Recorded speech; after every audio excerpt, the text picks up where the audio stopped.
This is a Tab Media special report on concerns related to current efforts to expand gambling in Alabama. I'm Jennifer Rash, and joining me is Les Bernal of the National Social Reform Network, Stop Predatory Gambling. Les, thank you for joining us. It's my privilege. Okay, so we have a comprehensive gambling bill, a piece of legislation currently moving its way through the Senate here in Alabama. So as we're trying to think through this, I wanted to be able to help our citizens really grasp what it would mean to expand gambling in our state, and just to understand, again, what are some of the negatives? Why should we be concerned, and why should we care? So if you could just help us kind of start thinking through that, it would be incredible. Sure. So the first thing I want to emphasize to your viewers is this. I just want to explain how commercialized gambling, whether it's state lotteries, local casinos or online gambling or even commercialized sports gambling, how it's different than any other business in our society, including other vices like alcohol and tobacco. All right. So it's different than all of those. So what it is, the reason why it's different is commercialized gambling is a form of consumer financial fraud, kind of like false advertising and price gouging. Okay. And so by that, so just think of this analogy. So if I go out and I order a glass of sweet tea, or I order a piece of pizza, or I'll go watch a movie, or I go watch an Alabama or Auburn football game, that's what I receive in return. Mm-hmm. With commercialized gambling, what you receive is you're getting a financial exchange. Okay, this financial exchange is a lure that you might win some money. Right. But the financial exchange is literally rigged against you, so that the more you participate in it, it is an absolute certainty that you're going to lose all your money. So it's a big con. It's a form of consumer financial fraud. And that's why in Alabama's history, that's why you have a constitutional prohibition, restrictions on commercialized gambling, because it's a form of consumer financial fraud. So that's what you're talking about. And the reason why it's framed in all these other ways, they talk about it like entertainment or anything else, because at its core, it's a form of fraud. So they have to try to sell it to people in a way that it's not. So when a business practice is dishonest, the people that stand to benefit from it and profit from it will speak about it dishonestly. So I think that's the most important. Is this really blowing up the normalization? We've normalized commercialized gambling, in our country, in Alabama and in our country, as if it's perfectly normal now that, you can't send your kids to school unless you have, funding from gambling. Like that's new in American history for the most part. So I think that's really important to understand. But a couple of the other big aspects to this that your viewers need to understand is the constituency that's going to be most impacted by commercialized gambling in Alabama are Alabama kids. All right. So you're going to have a generation of kids growing up in Alabama for the first time where they're going to think commercialized gambling is normal, that it's actually something good for you to do for your finances, that somehow it's actually like a healthy thing to be doing for you. And that's new. So certainly certainly gambling has operated on the fringes of society, right? But it was never advertised on television or in the radio, or it's not going to be streamed through your internet platform. It wasn't on billboards. Like government wasn't encouraging people to do it. So that's what you're talking about by bringing this in across your state. What you're doing now is encouraging, particularly kids, that this is a good way to spend your money.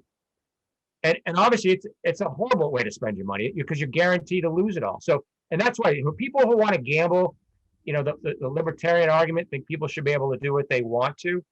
Certainly. So do that in the privacy of your own home, right? But why do you need a big government program encouraging citizens to gamble? And that's what commercialized gambling represents. If this was really about what you and I can do together, this is really about a free market and letting people do what they want.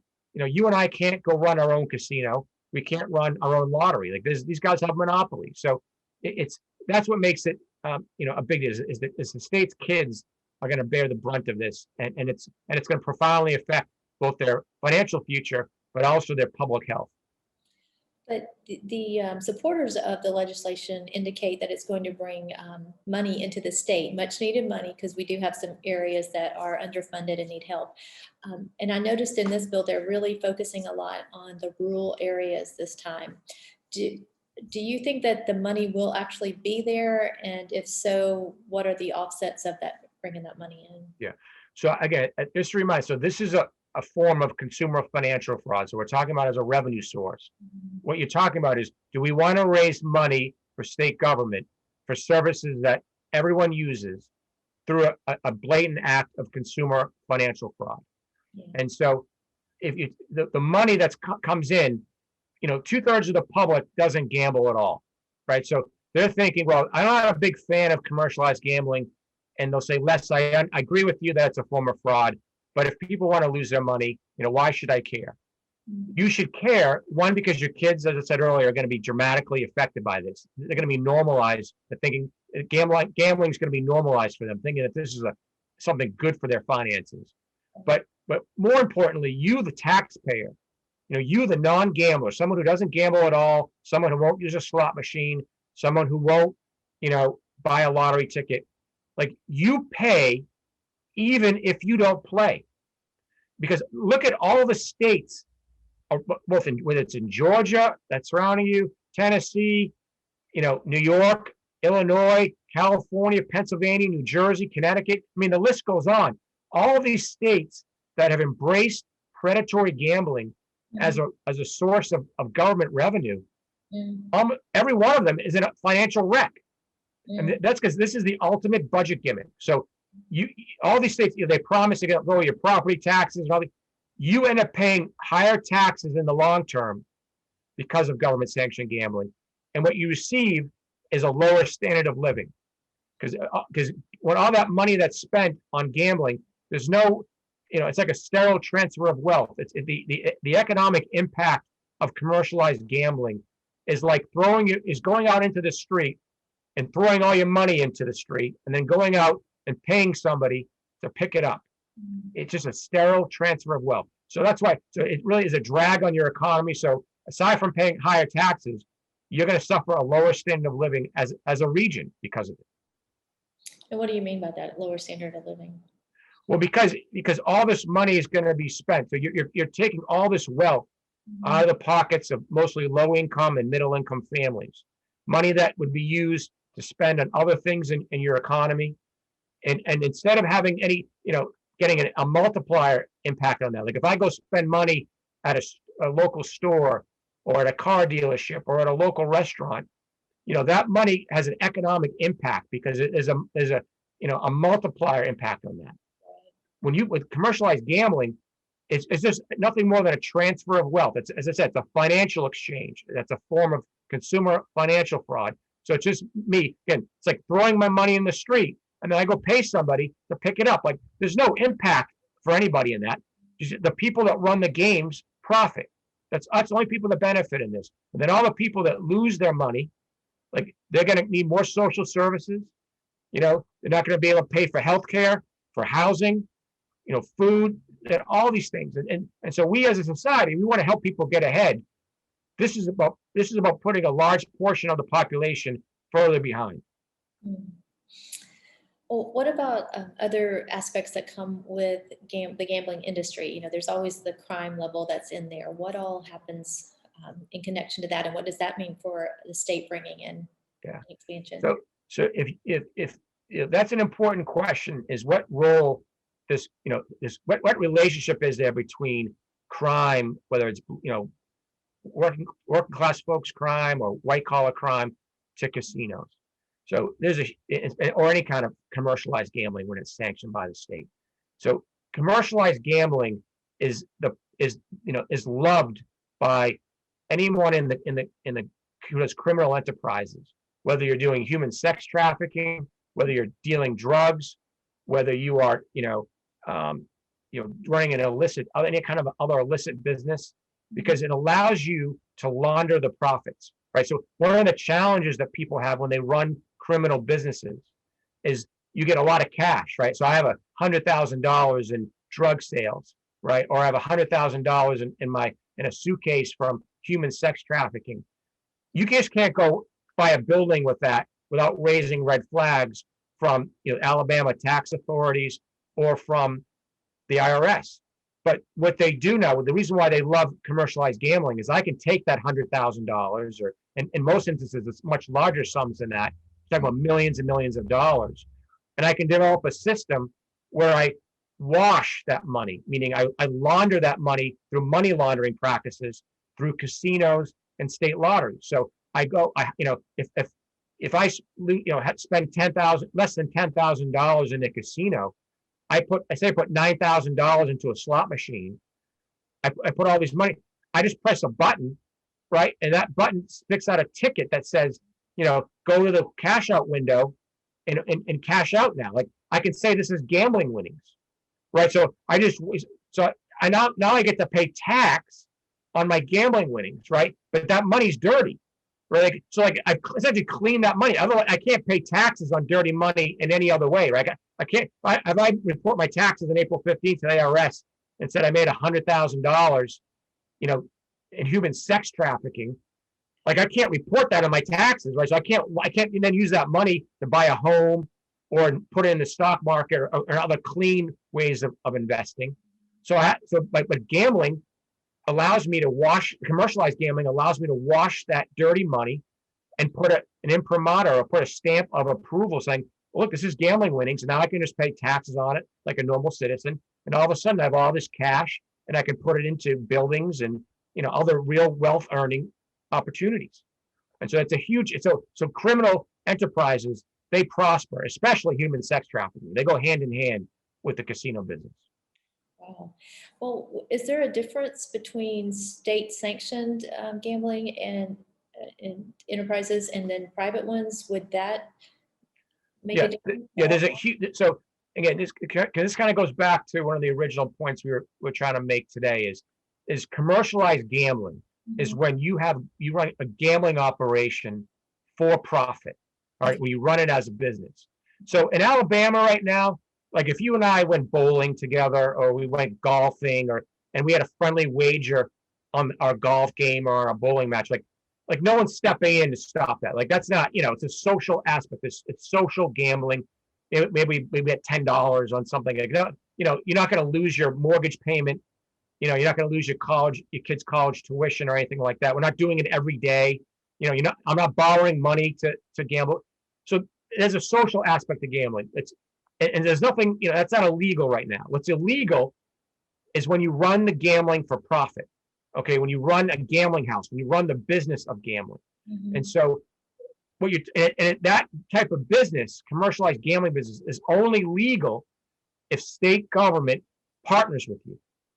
Okay, so and that business, as we said earlier, it's because it's consumer financial fraud, like price gouging and false advertising. So that kind of business is only legal if I partner with state government. So state government's going to give me a monopoly, or at least a regional monopoly to do it. And as long as I cut the state in, 15 to 20% of my profits, I can run that business. Okay, so that's what it's doing gambling as a business. That's what we're talking about here, and doing it in partnership with state government. Well, and when I think about that, I think about the potential of what could happen. You use the word fraud, but think about how far that could go if the state becomes so addicted to, tied to the gambling industry.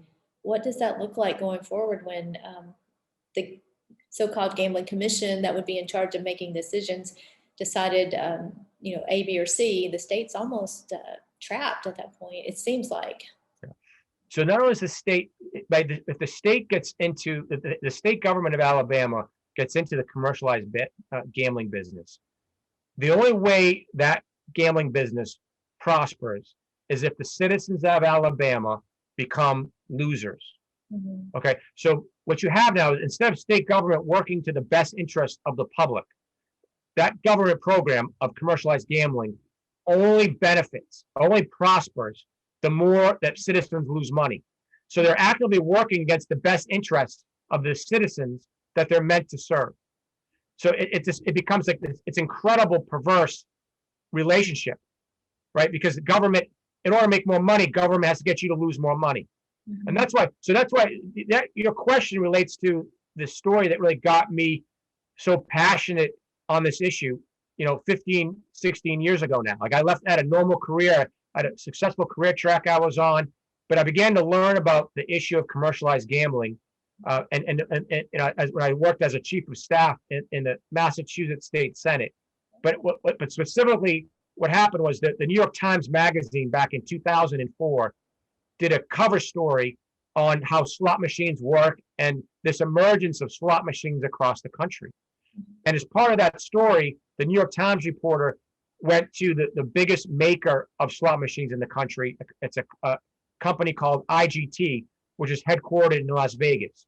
So the reporter flew out there, and the reporter is walking up to all the employees at the slot machine company, asking them, do you play the slot machines that you make? And to a person, none of them gambled. None of the employees gambled using slot machines. Why? But the kicker is this, and this goes to the heart of your question, is he went up to one final slot machine maker, and he asked him, so do you, and this guy's making a lot of money, he goes up to, do you play the slot machines that you make? And the guy responded, slots are for losers. Okay. Slots are for losers. That's what the guy that makes the slot machines, that's what he refers to the people that play his machines as losers.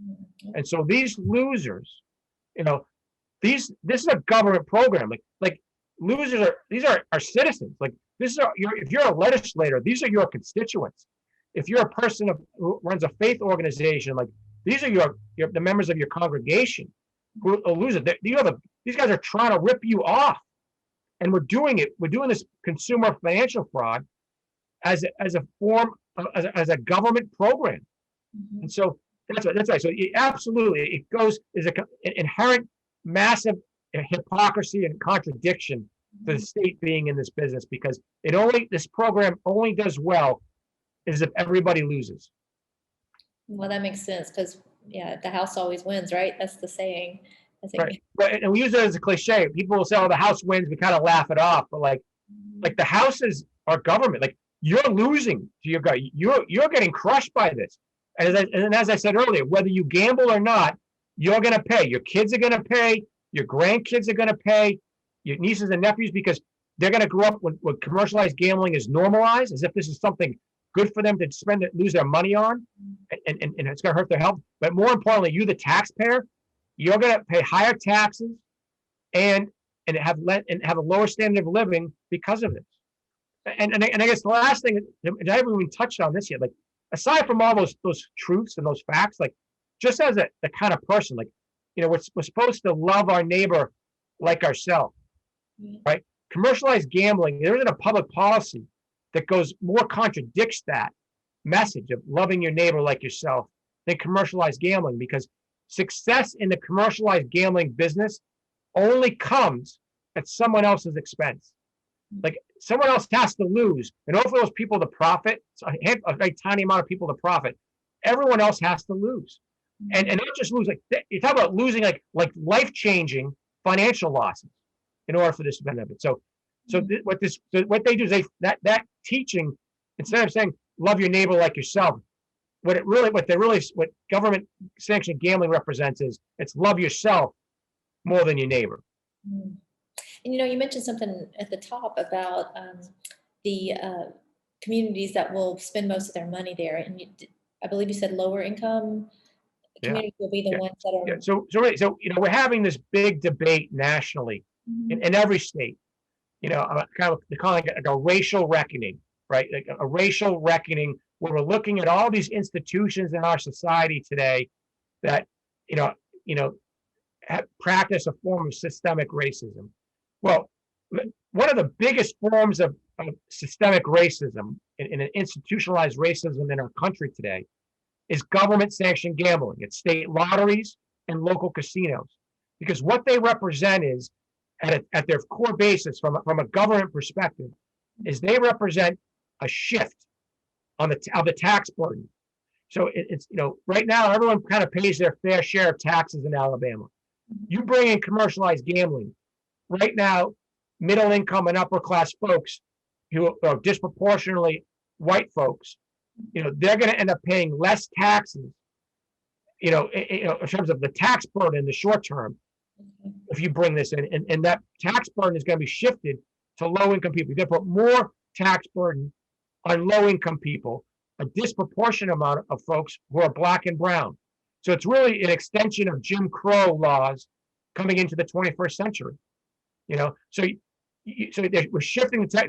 So even though that tax burden is shifting, the overall tax burden, this goes back to my larger point, the overall amount of taxes that are going to need to be paid now in Alabama, if you go down this road, is going to be even more dire. It's going to be even bigger, because now you're losing all this money to gambling, right? So even though that shift of tax, so you're middle class and upper class person, you're still going to end up paying more in taxes in the long term. But of the overall pie of the taxes that's getting paid, the big picture, that shift is going to put even more on the backs of low income people, and so they're going to even more poverty in your state. So it's a form of systemic racism, because it's low income folks who are going to lose the most on this, and who are disproportionately black and brown folks. Goodness, well, we have a lot to investigate. We're going to be covering this from Tab Media to try to showcase the ugly side, while the sponsor of the bill and others will be sharing what they perceive as the pros and why they would support this. So we will be sure to put in the show notes a link to the bill so everyone can have access to reading it for him or herself. And I would suggest that. I would suggest everybody read the bill carefully and come up with your own questions and help us know what questions we need to ask. But we are looking at the other side, so everyone has all the information and can make an educated decision on how they would pursue this venture. And I would encourage all citizens of Alabama to really become educated on it. We're trying to do that here at Tab Media, and we'll be able to share what we can, unless you've helped us even just start thinking about what questions to ask and how to start investigating what all of that means related to the negative side and the concerns of an expansion of gambling in Alabama. So thank you. My pleasure. All right. Thanks for your work.